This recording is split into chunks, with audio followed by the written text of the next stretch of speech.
Eitan, let's go. Settle the world's problems later.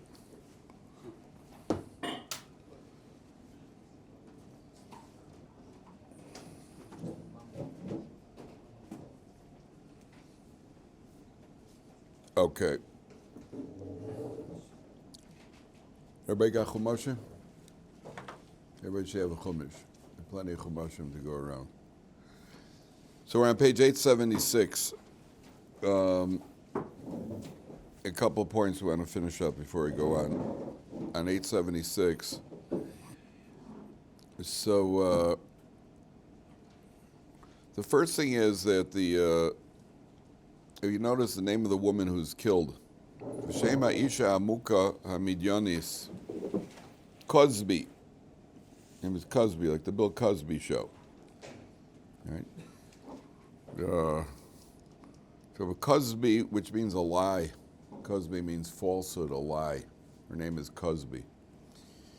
And she's Bas Tsur Rosh Umos Beisav Midyano. She's the daughter of Tsur, who is the head of the nations of Midyan.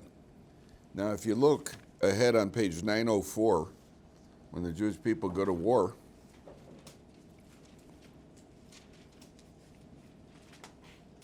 on page 904, if you look at Pasuk Ches, it's about 10 lines from the top, 10 lines from the top. So it talks about the kings of Midyan that they killed. It says, "Ves Malchei Midyan Horgu Achal Alehem." They killed the kings of Midyan, in addition to the various victims that they killed. Es Evi ve'es Rekem, these are their names. Evi ve'es Rekem ve'es Tsur ve'es Chur ve'es Reva. Here, he's mentioned third. Previously, where we are on page 876, he's called the head of Midyan. He's the head honcho. And later on, he seems to have been reduced to third place, because later on he's only mentioned third among the kings of Midyan. So Rashi here brings down if you look over here, on the left column of Rashi, 5 lines from the top, on page 876. Rosh Umos. What does it mean he's the head of the tribes? Echad bichameshes malchei Midyan. He's one of the 5 kings. Es Evi, Ves Rekem, Ves Tsur, etc. Lahalan Lamra, which is what we just read later on. V'hu hayachashuv mikulam. He was the most important of all. Shenemar Rosh Umos. He was the head of the nations. V'lefi shenag bizayon be'atzmo, because he degraded himself. Lehafkir bito, to make his daughter Hefker. Mino shlishi, so he's counted third later on. Punishment, he was downgraded to 3. Originally he was number 1, but he degraded himself by making his daughter, you're here, use my daughter. Okay. So the question, there are 2 points here. Point number 1 is, it's not so uncommon nowadays. Like any father who sends his daughter off to college is essentially doing the same thing, right? You're saying, here, guys, take my daughter, have a good time. Yes, every father is degrading himself by sending his daughter off to college. You know what goes on. And I'm not making anything up over here. Let's be honest, guys. We're not making anything up over here. Sending her off to college with a punch bowl and a bunch of drunk guys and drunk girls. What do you think is going to happen? They're not going to discuss philosophy. And who sent her off there? Not only the father sent her there, he paid $30,000 a year. They do. Here, guys, here, $30,000. I'll give you a head start. Pay them off. So it's a crazy world. Let's be honest. That's what's happening. We all know what's happening. And the argument that, well, what's the alternative? That's not an argument. Or you have no alternative. Therefore, go send your daughter off so that a bunch of guys could use and abuse her. That's not, what kind of argument is that? That's ridiculous. Okay, got that off my chest. Now, the other idea here is, like the Torah says, well, here he's mentioned first and here he's mentioned third. So that's like a punishment to him. What's the obvious question? He's dead. He's dead. What does it matter to him where he's mentioned in the Torah? So it's a very deep idea here, gentlemen. The answer is twofold. Number one, the Torah is eternal.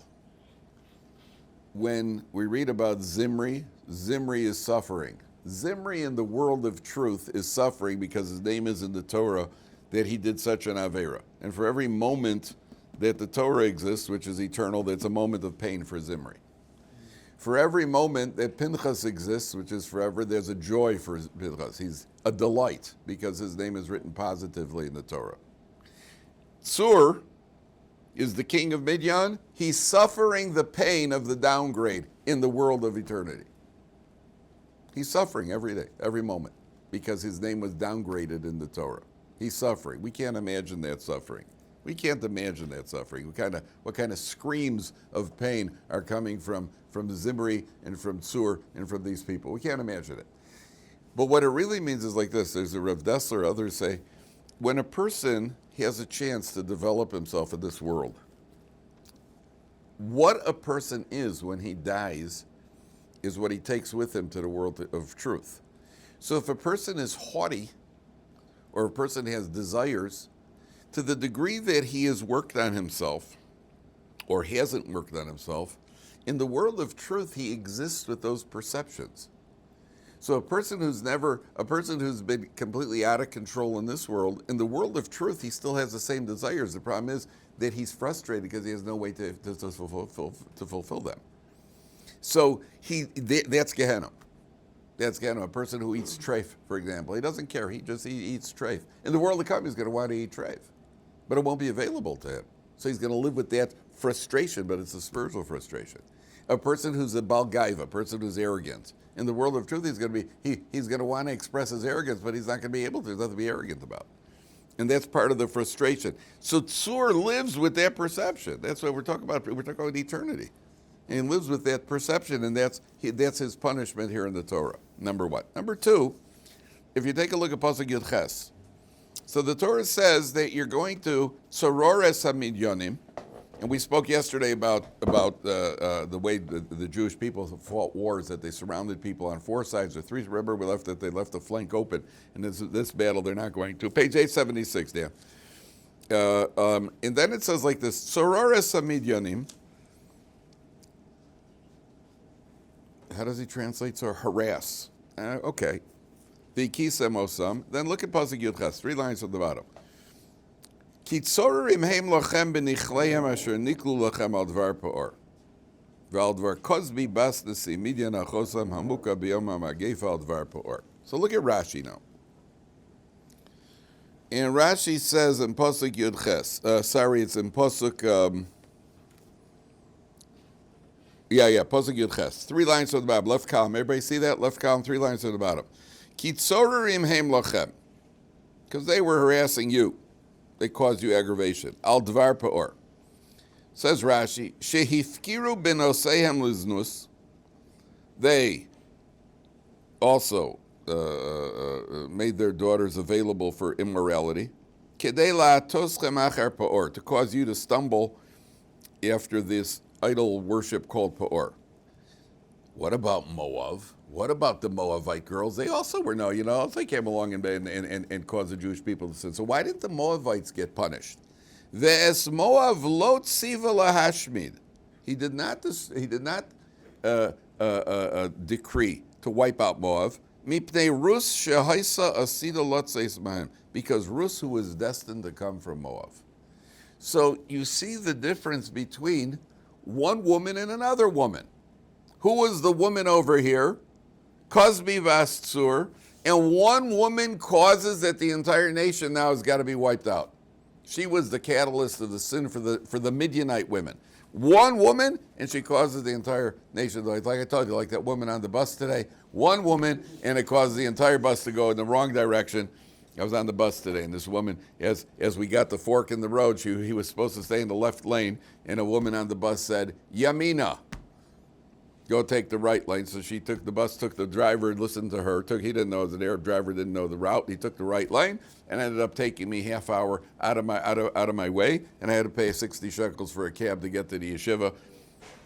But I stayed out of prison because I wanted to commit a violent crime, and I didn't. So here I am. So one woman takes down an entire nation over here. then you have another woman who, she's not even born yet. Rus isn't even born yet. But in her merit, the entire Moabite nation survives. The entire Moabite nation survives because Rus has to be born, and from Rus is going to come Dovid HaMelech and the Messianic line. Which tells you, gentlemen, that you never know what your merits are. You don't know your own merits, what benefits you're causing for the community. Maybe who knows what was supposed to happen? Who knows where a missile was supposed to land?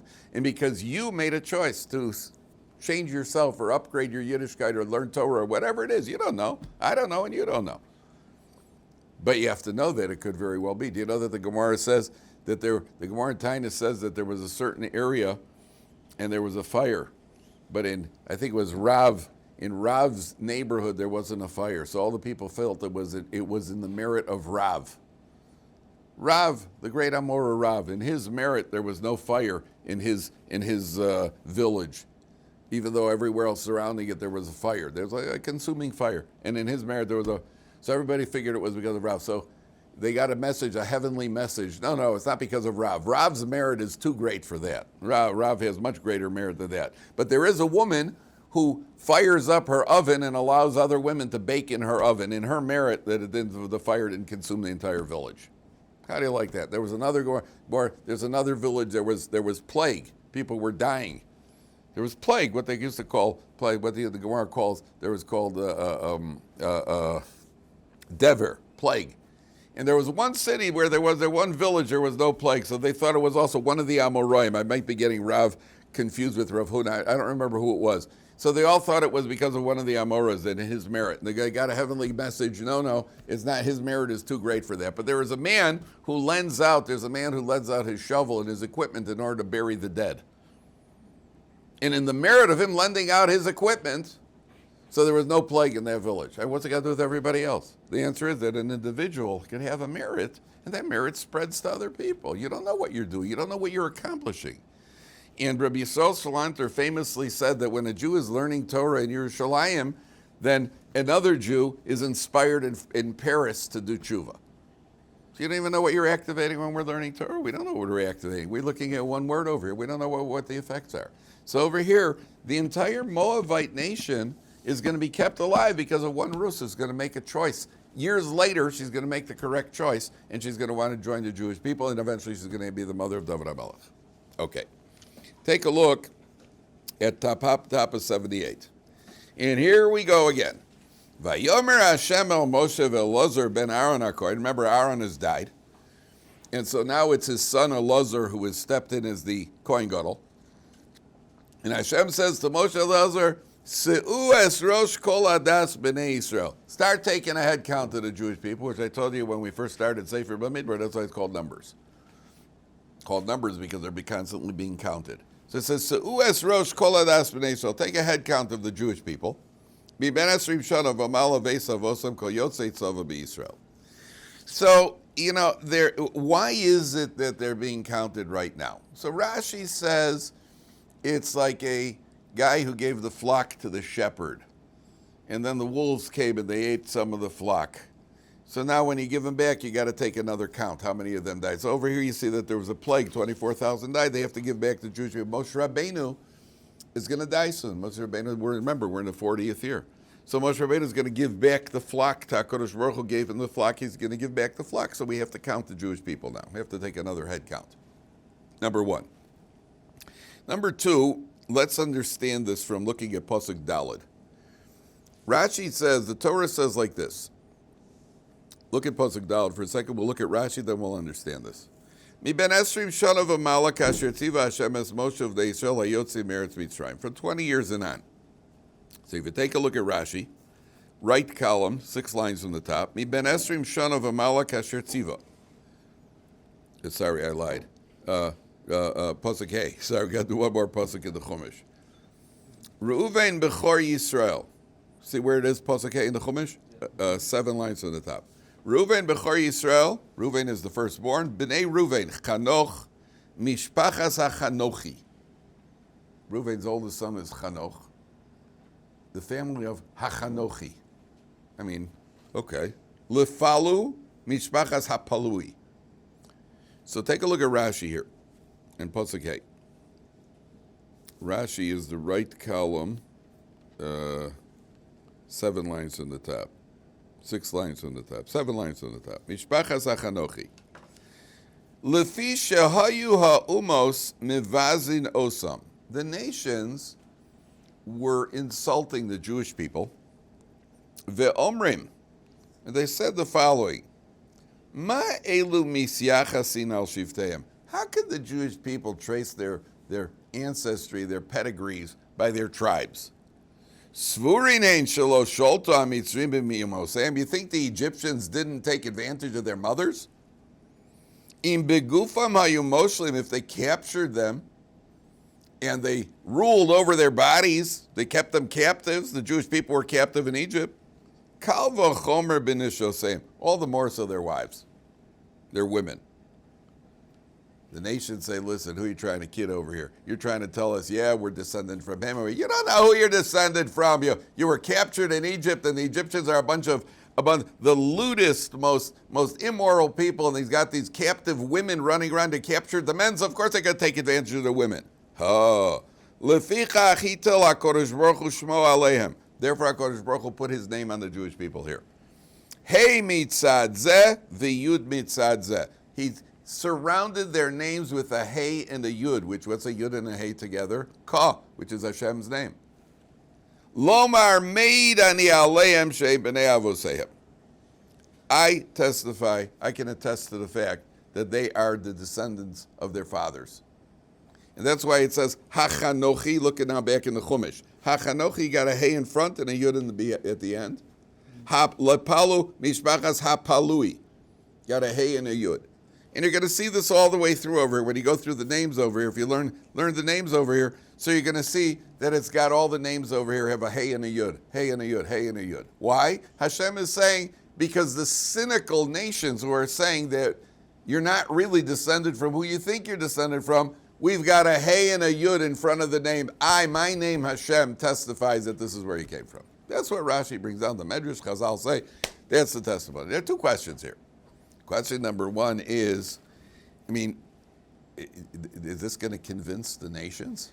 What happened? The nations are going to laugh, ha ha, you guys aren't who you think you are. And then the nations are going to be Maver Sedra. They're going to learn the Parsha and they go, oh yeah, I'm sorry, they got Hashem's name with them. Oh, what's that going to do for the nations? Number 1.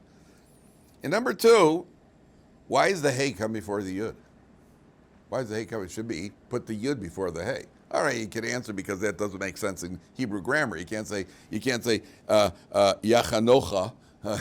It says Hachanochi because that's how. But at the end of the day, the hey comes before. If it's supposed to have Hashem's name, it should be in the proper order. What happened? So what's the answer to the first question, gentlemen? What about the nations? Nations going to learn Chumash? Nations going to learn Chumash? What's the answer? As long as we know the truth. Yeah, exactly correct. Very good. The answer is that it's not for the nations. The nations are going to stay cynical and skeptical. They can do whatever they want. But that we shouldn't be affected by their skepticism. That we shouldn't think that Chas v'shalom there's a problem. So that Kosh Baruch Hu puts the evidence over here so that we shouldn't think of it. Not because of that. Who cares about what the nations think? It's so that we shouldn't be influenced by it, number 1. Number 2, this tells you why we're making the count right now. Why is this count with Hashem's name? What's it got to do with this point of the Torah? How did this get into the picture here?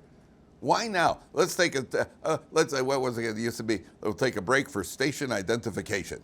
Right? Here we are. Here are the Jewish people. Why are you telling me this now? What came immediately before this?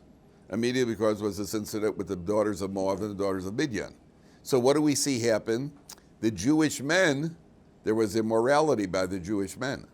Oh, if the men aren't so good, so then what might you think? Well, I guess in Egypt, the women were probably also, even if they weren't voluntary, they're certainly taken advantage of. Says the Torah, no. Specifically now when you might think that that's the truth, that you might think that right now is the problem, because if the men behave this way, so they probably have that way in Egypt also. That's why the Torah has to tell it to you now.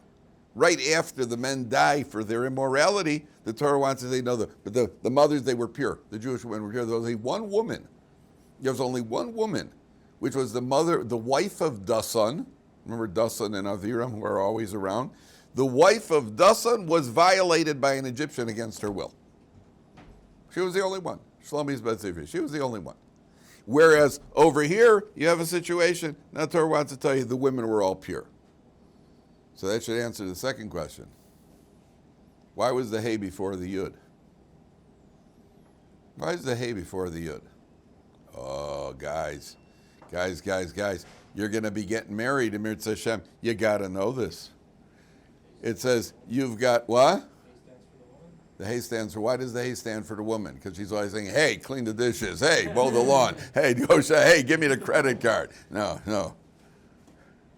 And Yud is the man, right? You'd be joking, aren't you? You'd believe that? No. Why is the hay the woman? Because the woman is the one who controls the. Oh yeah, that's true. She controls all right.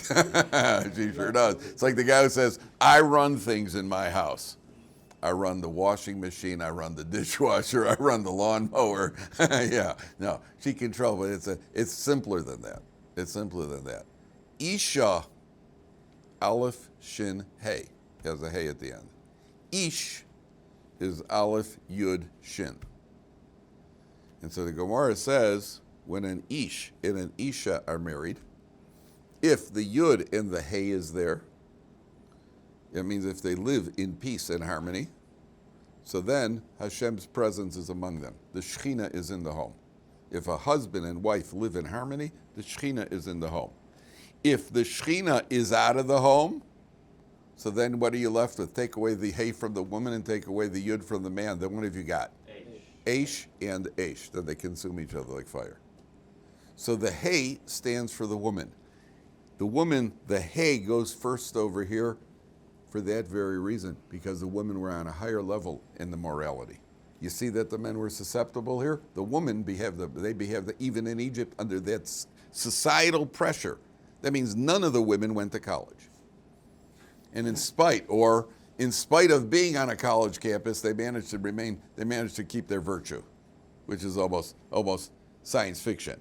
So you have over here, the hay comes first and then the yud, because the women, they are honored. We pay tribute to the women because they were the ones who maintained their virtue. Okay. Then the Torah says, also one of the, we're going to get into a very abstract idea over here, but we have to learn it. It's Torah. We have to learn what the lesson is. So then it goes through, it says, Uvenei Eliyav Demuel v'dasan v'aviram, hu dasan v'aviram kriya moed asher hitzu al Moshe al Aaron, introduces us again, Dasan and Aviram, that they provoked the Jewish people. Ba'adas Korach, ba'hatzosam al Hashem, when they provoked God. V'atiftach ha'oretz es piyah, 5 lines from the bottom. V'atiftach ha'oretz es piyah v'ativ la'osam, the earth opened its mouth and swallowed them. V'es Korach b'mosa eda, ba'achol ha'eshes chamishu v'sayim ish, it consumed the 250 men. Vayihiyu l'nes. Vayihiyu l'nes is that it was remember I told you a nes means a miracle, and a nes is also, like we say in Shmon Esrei, v'sa nes lekabetz guliyoseda. What's a nes? It's a flagpole, like a flagpole. Raise up the banner, the flagpole, to gather up our the exiles. What's the common denominator between a flagpole and a miracle? It's something that everybody sees. Everybody sees it. Everybody sees the flagpole. Everybody sees the miracle. When it's a real miracle, but when the earth opens up its mouth and swallows people, everybody sees that. And everybody sees the flag. The son, nes lekabetz guliyoseda, has a double meaning. We need the miracle of gathering the exiles, and we need the sign on a physical level of gathering the exiles. Here's the sign, guys. Everybody join us over here. That's the nes. That's the flagpole. And then it says, Uvenei Korach lo mesu. Korach's children did not die. So, what happened to the Bnei Korach? So the Gemara says that they had a plan. Now, I tell you, this is very abstract. It's not 100% clear to me what this means. But it says that they did tshuva at the last minute, and therefore there was a platform that formed for them in Gehenna. And they stood on this platform. Mokom nizbatzer lehem begehenim. So Rashi says, where is it? Here, take a look at Rashi, left column, just so you think, so you'll know I'm not making this up. Rashi says, Uvnei Korach lo meis, it's their left column. Heim hayu be'etza tchila. They were involved in the plot in the beginning. Uveshas ha'machlokes hirhiru tshuva b'liba. At the time of the dispute, they thought tshuva in their heart. You can do tshuva just with thought. All you got to do is commit yourself to tshuva. Lefichach nisbatzer lehem makom gavoa begehenim. A high platform was there for them in Gehenim. V'yashvu sham, and they were there. There's another medrash that says that they got down to the 7th level of Gehenim. There are different levels of Gehenna, by the way. You could go to Gehenim, a person could be in Gehenim, and he can even go there. There are deeper point for it. Gehenim isn't just one thing. The Gehenim is, there are different levels of punishment. You know, your car could break down on the highway. Right? Your car could break down on the highway on a really hot day. And your car could break down on the highway, then a motorcycle smashes into your car. Right? And you might have left your car radio on, and all of a sudden some rap is on the radio. Right? So things get progressively worse. Right? And then while all this is happening, your neighbor who just bought a brand new Jaguar happens to drive past you and wave. Well, so there are different levels. It's like going to the dentist. You could go to the dentist. You could have a cavity. You could have a root canal. You have a root canal where he runs out of runs out of Novocaine in the middle of the root canal. There are different levels, and then you find out that he did the wrong tooth altogether. So there are different levels of what could happen in Gehenna, and you could get lower and lower. So there's one opinion that says they were on the lowest level of Gehenna, and in one moment, because they thought tshuva, it all changed, which teaches you the potency of tshuva. A person could think tshuva. A person could be a Russia his whole life, and on his deathbed, he could, now we don't plan for this, because the person doesn't know, sometimes doesn't work out quite according to plan. Where a guy says, well, I'm going to have a good time, and then on my deathbed I'll do tshuva. A person doesn't know where his deathbed's going to be, because he could also he could go suddenly without ever having had that opportunity, which is what's going to happen to a person who plans that, because HaKadosh Baruch Hu won't give him the opportunity. But in one moment they turn around.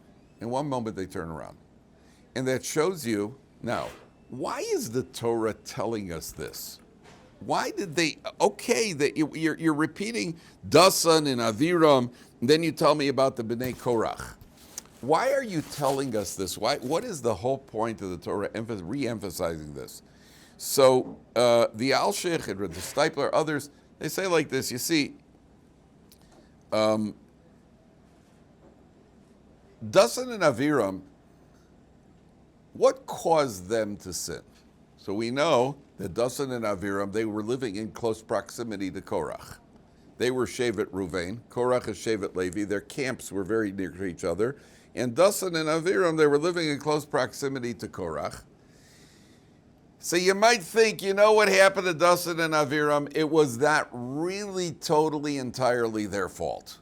They were living near Korach, and Korach exerted an influence on them. So the Torah comes along and wants to tell us, by the way, that's not true. They were the catalysts. They were the ones who got everything started. Dasan and Aviram were as much at fault, more at fault than Korach himself. And if you try to tell me that it was living in proximity to Korach that had the influence on Dasan and Aviram, I could prove to you that proximity had nothing to do with it, or at least you can't blame proximity. You know why? Uvenei Korach lo mesu. Korach's children no one lived in as close proximity as them, and somehow they managed to overcome it. Which, gentlemen, what that means is that stop blaming, not you, obviously, but it's very common in society today that people blame things that have happened in the past. My parents, and because my 4th grade teacher, there's an expression, get past it, man. Just get past it. What, are you going to ride that your whole life because you had one bad teacher in 7th grade, and therefore that's why you became a drug addict when you were 22? Because of your 7th grade teacher? Come on, get with it. Enough with the excuses. There's somebody in life who hasn't had a rough shake when they were younger? in one way or another. Oh, I fell off my bicycle when I was 6. You know, I was traumatized from that. That's why I became a counterfeiter. I fell off my bicycle. I realized if bicycles aren't real, money's not real, so I could print my own. Oh, yeah, come on, give me a break. Give me a break. That's that excuse and that excuse and that excuse, and that never ends. B'nai Korach had every excuse in the world, and they did tshuva. U'b'nai Korach lo mesu. Number 1. In tongue-in-cheek, one of the commentaries says, I find this very true. You know, the Gemara says, Talmidim are called children. Talmidim are called children. The Gemara says there are 2 people that a person is never jealous of. A father is not jealous of his son, even though I am, because my son has a car, and I was on a bus where the lady said Yamina and took me a half hour out of the way, so I am jealous. I was somewhat jealous. A father's not jealous of his son, and a Rebbe is not jealous of a Talmud. If a Rebbe teaches his Talmud, and one day the Talmud goes and he masters all of Shas, and he's better than the Rebbe's proud of it. A father, you know why that is? Why isn't the father jealous of his son? He sees his son as an extension of himself. Father sees his son as an extension of himself. It's just, he's a reflection on me. So if a father has a really good son, people see, wow, he's a good kid. And the father's like, and everybody's really looking at that. How did a yuckle like you end up with such a good kid like this? That's what people are really thinking. The father thinks that people think, well, he's a good kid, must be the father, reflection of the father. Not a reflection of the father, he's a deflection from the father. A yo-yo like you ended up with a prize like that. Goodness gracious, will miracles never cease? Okay, but a father doesn't know. Father, that's why you never talk about your children, by the way. Never brag about your children to others. Bragging about your children is like bragging about yourself. Praising your children is like praising yourself. And there's a pasuk that says, Yehalelcha zar v'lo ficha. Let others praise you. Don't praise yourself. Person walks around praising himself. You know, I'm a really good pickpocket. People don't want to hear that because people you're being boastful. People don't want to hear you boasting about your accomplishments. I really did well on a test. I told you guys I once got an 85 on my chemistry midterm. I told you. Except that it was out of 200 points. That was problematic. But nobody wants to hear you boast about yourself. To boast about your children is like boasting about yourself. Because he's you. Same thing with your Talmud. Your Talmud is you. Your Talmud is, the Rebbe is not jealous of the Talmud.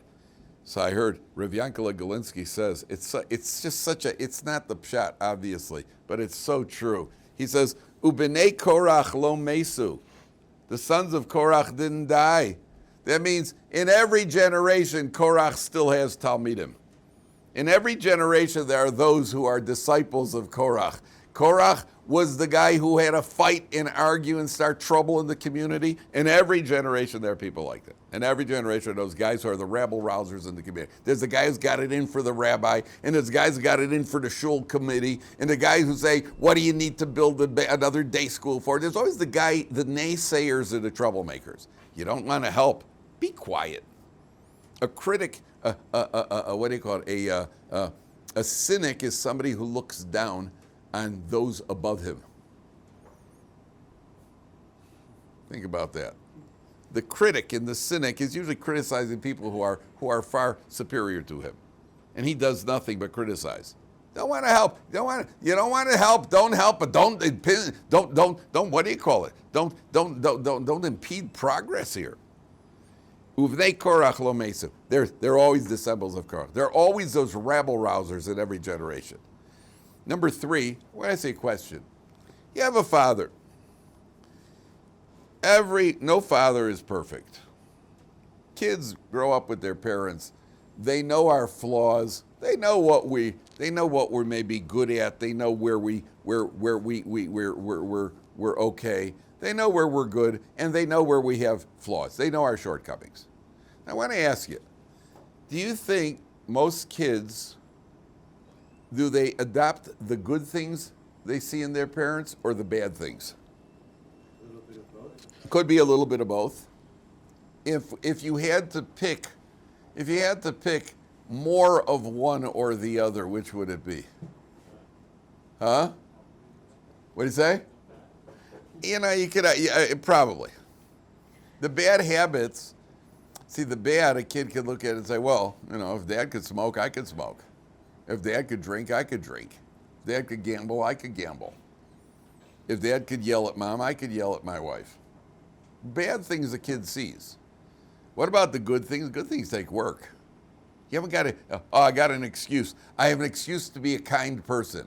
I really don't want to be, but I have an excuse now. I want to be a kind person, and now I have the excuse I've been looking for, because my mom's a kind person. My dad's a kind, to the contrary.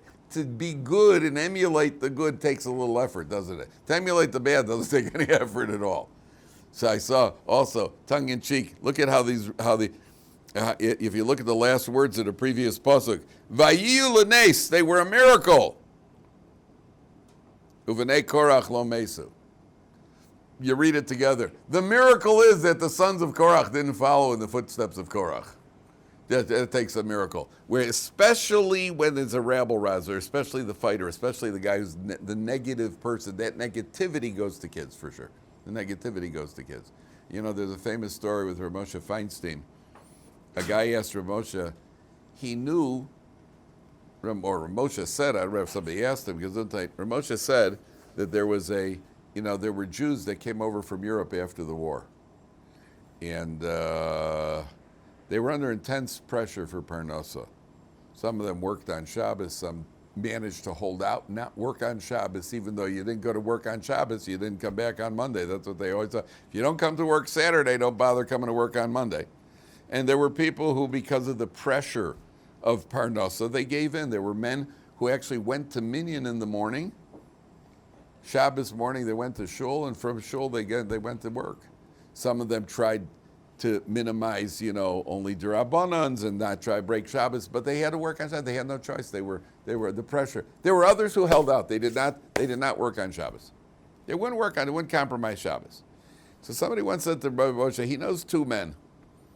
Neither of them worked on Shabbos. One of them, his children, his sons, they all came out very fine b'nei Torah, Talmidei Chachamim, wonderful family. So the other one, he didn't work on Shabbos, and his kids were, marginally religious. Why this, yeah, and this, no? So Moshe said, I knew the two men. One man used to come home, or when things were tough, he wouldn't work on Shabbos, family was struggling, and he was constantly, his refrain was, is schwer zu sein a Yid. It's hard to be a Jew.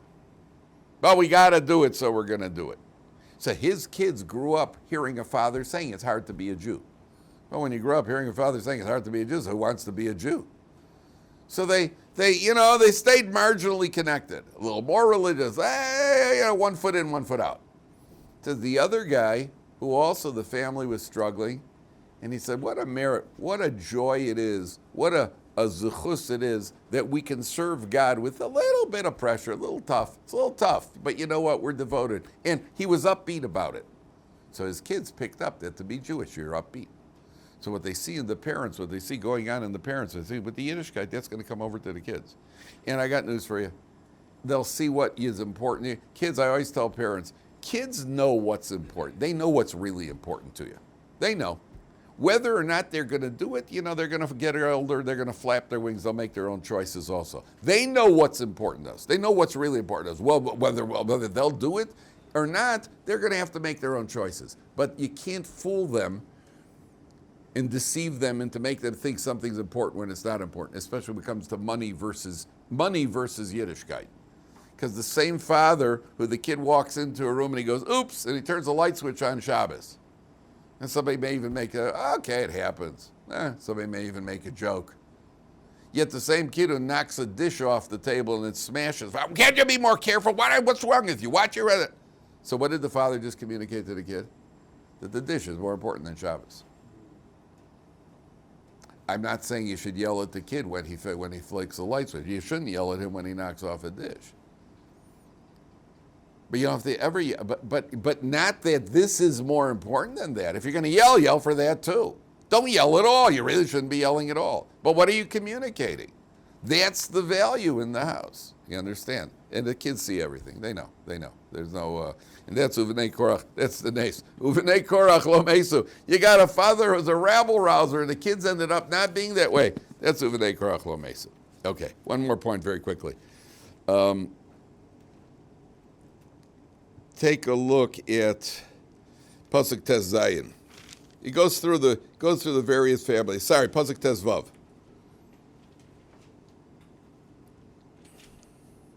Okay.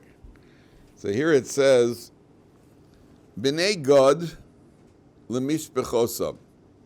Top of page 880. Second line. B'nei God lemishpechosam. Litzfon mishpachas atzfoni. L'chagi mishpachas achagi. L'shuni mishpachas ashuni. So, the Gemara says in Shabbos, the Gemara goes through the letters of the Aleph Beis. It says Aleph Beis. What does Aleph and Beis stand for? Aleph is Aleph, which means to study. Aleph Bina, study wisdom, which is Torah. Aleph Beis. Gemara goes through. These are two children, by the way. Gemara says two children came to the Beis Medrash one day, and they started expounding on the letters of the Torah. And they said, Aleph Beis stands for Aleph Bina, study wisdom. Gimel Dalid, Gmol Dalim, do chesed with poor people. Take a look what you got over here. B'nei God. So you have Gimel Dalid over here. What does Gimel Dalid stand for, gentlemen? Gmol Dalim. Be good. What's it called? What did I say Gmol means? Do chesed with poor people. In other words, give tzedakah. But how do you give tzedakah? B'nei God lemishpechosan litzfon.